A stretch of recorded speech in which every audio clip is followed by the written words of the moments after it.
Hello everyone, my name is Matthew, and today I will be discussing the ethics of facial recognition technology. Imagine walking into an airport, shopping mall, or a stadium and being identified by a computer before you even speak to another person. It sounds like something from a science fiction movie, but this technology already exists and is being used around the world. Facial recognition technology has become increasingly common in everyday life, which raises important questions about your privacy, our security, and our personal freedom. The ethical question I will be examining is whether it is ethical for our governments and our law enforcement agencies to use facial recognition technology to identify and track individuals in public spaces. First, let's define what facial recognition technology is. Facial recognition technology is a type of artificial intelligence that analyzes a person's facial features and compares them against a database of images to determine a person's identity. Modern systems can identify people in photographs, videos, and sometimes even in real-time camera feeds. The technology works by measuring unique facial characteristics and comparing them to stored information. The actor in my ethical analysis is government and law enforcement agencies.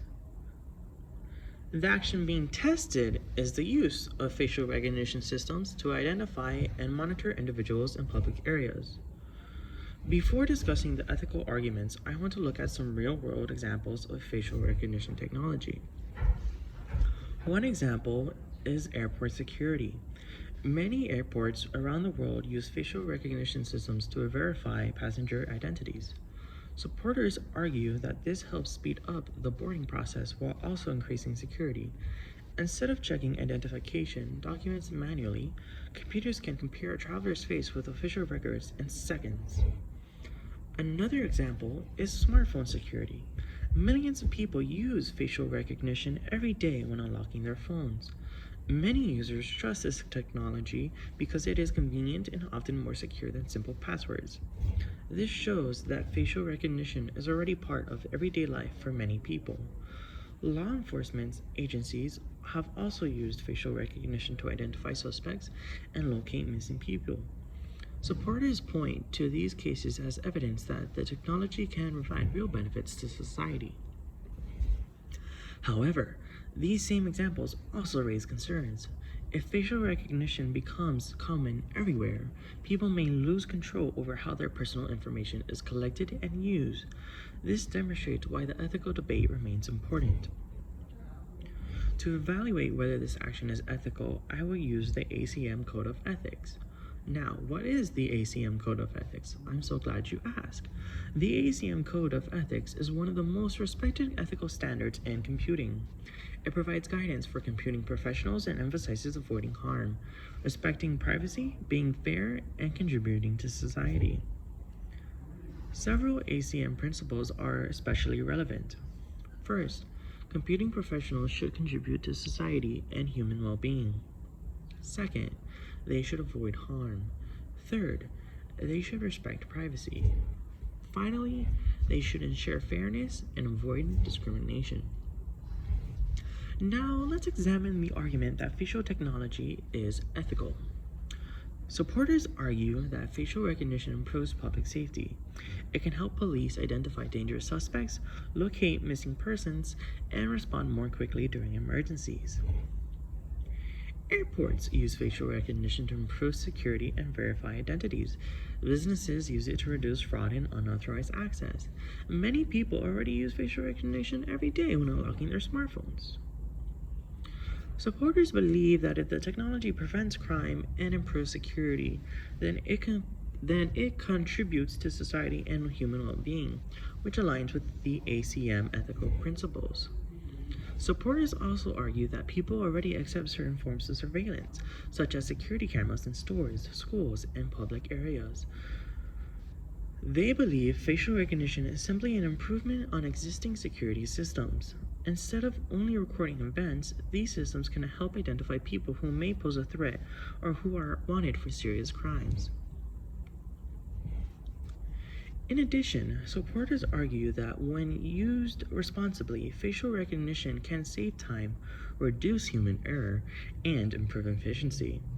For example, automated identification systems can process information much faster than a human employee, which may improve security procedures while reducing costs. However, there are also strong arguments against facial recognition technology. Critics argue that facial recognition can violate privacy because individuals may be identified without their knowledge or consent. People can be monitored while shopping, traveling, attending events, or simply walking down the street. Some experts also worry about mass surveillance. If governments can identify and track everyone, citizens may feel that they are constantly being watched. There are also concerns about accuracy. Studies have shown that some facial recognition systems perform differently across demographic groups, which can lead to unfair outcomes. If an innocent person is mistakenly identified as a suspect, real harm can occur. Critics also worry that facial recognition data could be stored indefinitely. Unlike a password, a person cannot change their face if their biometrics information is stolen. This creates long-term privacy concerns because facial information is unique and permanent. Another concern is that people may lose their ability to remain anonymous in public spaces. Historically, someone could walk through a city without being identified by every camera they passed. Facial recognition changes that expectation and raises questions about whether citizens should have a right to anonymity when participating in everyday activities. Another reason this topic is important is because facial recognition technology continues to improve every year. As artificial intelligence becomes more advanced, facial recognition systems may become faster, more accurate, and more widespread. Future systems could potentially identify people across multiple cameras and locations in real time. Supporters see this as a way to improve security and reduce crime. They argue that better technology could help prevent dangerous situations before they happen. However, critics worry that this could create a society where people are constantly monitored. If every movement is recorded and analyzed, individuals may feel pressured to change their behavior because they know they are being watched. There is also the question of who controls the data. Should governments have access to facial recognition databases? Should private companies be allowed to collect and store facial information? What happens if those databases are hacked or misused? And these questions show that the ethical issues surrounding facial recognition are not just about today's technology. They are also about how society chooses to use technology in the future. Now I will test the action against the ACM Code of Ethics. If facial recognition helps prevent crime, locate missing persons, and improve public safety, it supports the ACM principle of contributing to society and human well-being. However, if facial recognition is used without transparency or consent, it may violate the ACM principle of respecting privacy. If inaccurate systems lead to false authentication, the technology may also violate the principles of avoiding harm. The ACM Code of Ethics also emphasizes fairness. If certain groups experience higher error rates than others, then the technology may not be treating all individuals equally. Because the technology can create both benefits and risk, the ethical outcome depends heavily on how it is implemented and regulated. While researching this topic, I found myself agreeing with both sides at different points. As a computer science student, I can appreciate how impressive the technology is and how it can help solve real problems. At the same time, I also understand why many people are concerned about privacy and surveillance. Technology often develops faster than laws and regulations, which means society has to decide how much monitoring is acceptable. I think facial recognition is a good example of how technology can create benefits while also creating new ethical challenges that require careful consideration. In conclusion, facial recognition technology presents one of the most important ethical debates in modern computing. It has the potential to improve safety and security, but it also raises serious concerns about privacy, surveillance, and fairness. Thank you for listening.